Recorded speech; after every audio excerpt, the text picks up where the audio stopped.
My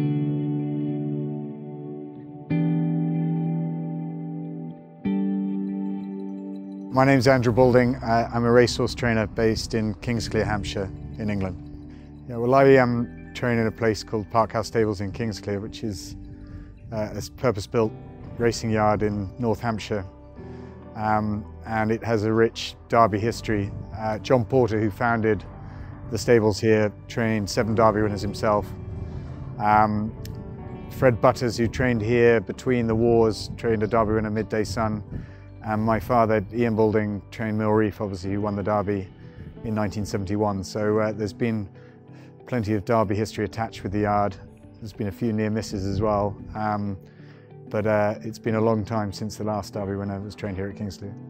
Oh, did we buy him with a Derby in mind? I mean, we bought him in mind hoping he was going to be a Group 1 horse.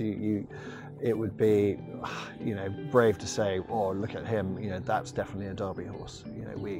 We bought quite a few yearlings that year, but he was one of the ones of our pick, and hence the chairman naming him, the powerful big name of Bangkok, his home country's capital. So, he was definitely one of the ones that we did buy, who was at the top of the pecking order.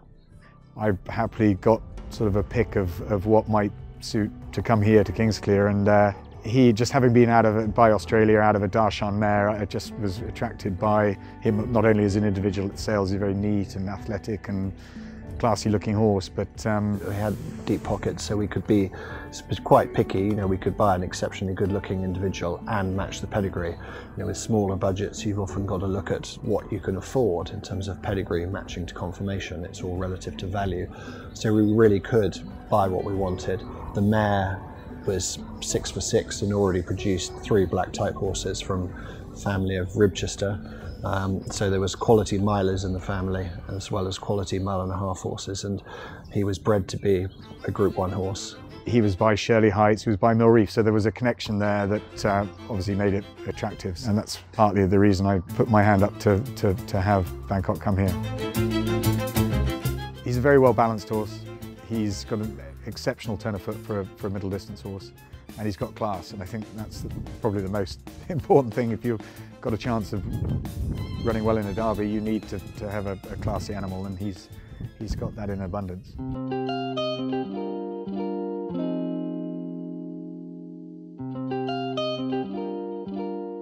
Bangkok is feeling very, very well.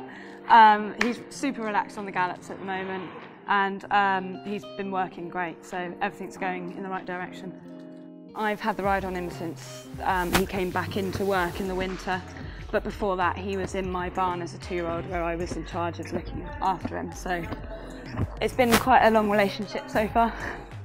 Everything's going so well, and he's riding really well for King Power as well, so it's a good partnership, and I think he's very excited as well. The chairman bought some lovely yearlings that year, and as for King Power, I think there were sort of 30 odd yearlings, probably more. 4 or 5 of them had the pedigree to suggest they could be Derby contenders, of which he was one. And I do remember when we first started sitting the 2-year-olds upsides that year in sort of March, April time, that he was just a natural. He always looked like he had more speed than you'd expect from a middle distance horse. He ran very well first time out, was just touched off in Newmarket in a very strong maiden. And then I made an error, probably second start. We ran him back a fortnight later at Ascot, thinking that it was a good opportunity to win a maiden before going on to better things, and he was too keen that day. He never relaxed in the race, he didn't run his race, and I think it was more mental immaturity than anything else. So we gave him plenty of time then before his 3rd start, which was in a very strong maiden at Newmarket, and he was drawn right over on the far side, and there was a stands rail bias all day. So he ran very well against, in adverse circumstances, but it really gave us enough information that we had a decent horse. So I was sort of happy sitting out the rest of his 2-year-old year and coming back this year with a very sort of rigid plan to try and give him an opportunity to become a Derby contender, which happily has worked out. We had a couple of others in that boat as well who were entered for the Derby, but just as time progressed, and particularly over this winter and early spring, the signs began to look very real that he could be a Derby contender, and the sort of improvement in the standard of his work this spring and the way he was relaxing better and in training every morning really made me begin to believe that we could have a Derby contender. He's actually be a medium-sized horse, 16 hands. He's not too big, and hopefully for Epsom, you don't want too big a horse on the whole to go around the undulations and the turns. So quite a neat, good moving horses. Hopefully, will prove to be successful. Initially, we'd gone to Doncaster just to test the waters in the terms of his homework had been excellent, but really just to see whether that race day mentality would allow him at this moment in time to be capable of running in a trial. And well, it was obviously looked a very strong maiden. He beat Telecaster. There was 9 lengths back to the third horse. He was very impressive the way he did it that day. It's Bangkok who's struck for glory here. Leads by 2 lengths. Telecaster running a bit green in second, but trying to close him down. And they've drawn about 2 or 3 lengths clear of Noble Music and Ironclad, and it's Bangkok, the jolly old favourite, who's in front, entering the final half furlong. Bangkok leads by 2 lengths and driven clear by Silvestre de Souza in the colours of King Power Racing. Could be a good year for them. So it gave us the evidence that we needed to try him in a trial. And we chose Sandown because it gave us more time than the other trials, really, working back from Epsom. And he won well that day. He did it easily, idled once he hit the front, but he did a lot of things right. He settled nicely in the race. He showed a very good turn of foot and strode on up the Sandown hill. So I'm hoping, but time will tell, but I'm hoping that the extra 2 furlongs at Epsom will be to his advantage as well. I think it's going to be about 37 days, something like that, or over a month anyway, since the Sandown Classic trial. And I think it's never been a problem with a horse like him in terms of it's quite a long break, but he's a horse that gives generously in his work at home. He's a very neat horse, and I'm really pleased with his condition at the moment. He loves the cameras. He's pretty laid back, to be honest. He has got character as well. He feels great to ride. He's a bit bouncy sometimes, but never anything silly. Super relaxed, and you do know you've got a bit of a machine underneath you as well.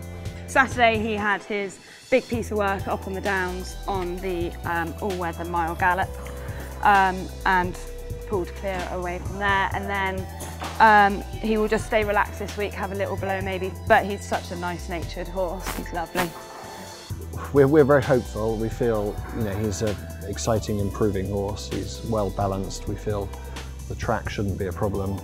The ground looks to be good to firm, which should be fine. Well, we know will be fine for him. He's got good tactical speed and a good turn of foot. Pedigree says that 1.5 miles will be okay. We've just got to depends if anything's better than him. I mean, obviously there's a lot happens on Derby Day that you can't recreate at home, and that's the same for all the horses. That's why it's such an amazing test, because there's plenty of atmosphere on the day that requires them to be sort of relaxed enough to be able to hold themselves together to run a race. They need the speed and the class to be able to get a position in the early stages of the race. Then they need to be able to relax and switch off and be well balanced around the bends and extend down around Tatton Corner and down the hill.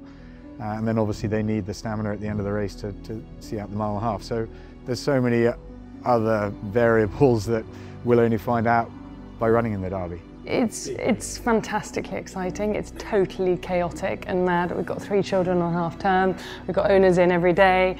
A little bit low on sleep, but it's the most amazingly exciting time. And I think if it's all very well complaining, God, we're all exhausted, but having a runner in the French Derby and the English Derby is an amazing thing, and I think we've got to enjoy it. The not so glamorous parts of training racehorses or running a training establishment, you suffer for these moments, and to me it's always the Investec Derby. The Epsom Derby has always been the one event that I've wanted to be involved in and have a chance of winning one day. And if it's not this year, we'll keep going. But it's a truly historic race and of great importance to me personally and to my family. Want of a better expression, this has been a journey in terms of the whole King Power involvement and everything that's happened with it that would be amazingly satisfying if we can pull it off. And as I say, if it's not this year, we'll keep going and we'll have another chance.